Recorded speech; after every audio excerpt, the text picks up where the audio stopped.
আজকে হচ্ছে ডে 7 আর আজকে আমরা বাড়ি চলে যাব। সকালবেলা ঘুম থেকে উঠে দেখি হঠাৎ দিদা শাক ছাড়াচ্ছে আর মা হচ্ছে কি আলু কাটছে।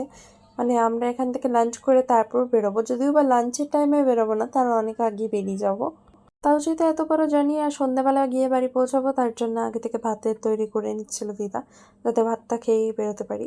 ভাত তো পরে খাবো, তাই আগে ব্রেকফাস্ট করে নিলাম। আর এই যে বাবা সকাল থেকে রেডি হয়ে বসে আছে, কারণ বাবা আজকে ডান্নে একবার দেখা করে তারপর যাবে।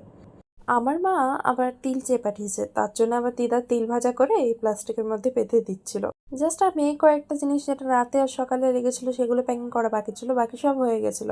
এখানে বুনি স্কুলে চলে যাচ্ছিল আর তারপরে আমরা খেতে বসে পড়লাম। এতটা জার্নি করবো, খালি পেট থাকবো, তাই জন্য ভাত করে খাইয়ে দিল দিদা। আমি তো ভাত খেতে চাইছিলাম না, কারণ বাস জার্নিতে আমার ভাত খেলে যেন বমি বমি পায়। তাও দিদার জোরে আমাকে খেতেই হলো, কি আর করবো।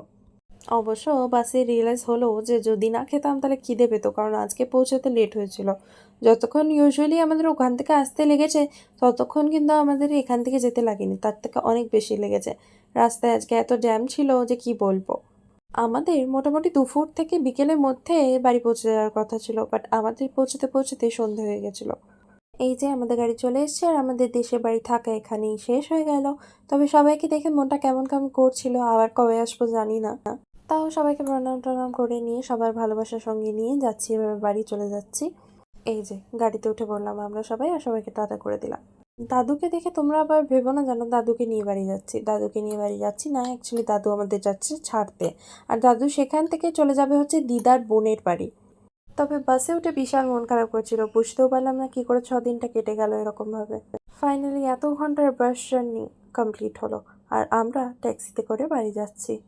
ধর্মতলার বাস থেকে নেমে উঠে পড়লাম ট্যাক্সিতে।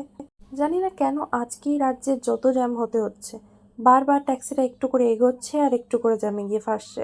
আমার মেয়ে তো প্রচুর কান্নাকাটি শুরু করে দিয়েছিল গরমেতে। সত্যি বলতে গেলে যাওয়ার দিন এত কষ্ট হয়নি, কষ্টই হয়নি বলতে গেলে, বুঝতেই পারিনি কি করে সময় কেটে গেছে।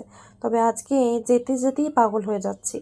ইভেন ধর্মতলা থেকে এইটুকুনি জার্নি, সেটাতেই যেন অবস্থা খারাপ হয়ে গেল। একদম বসতে পারছিলাম না, আর কোমরে প্রচুর ব্যথা করছে, কারণ আজকে বাসের জার্নিটা অনেকক্ষণের হয়ে গেছে। অবশ্য যদি রাস্তায় জ্যাম না থাকতো তাহলে হয়তো এতক্ষণ বাস জার্নি করতেও হতো না, আর শরীরটা খারাপও হতো না।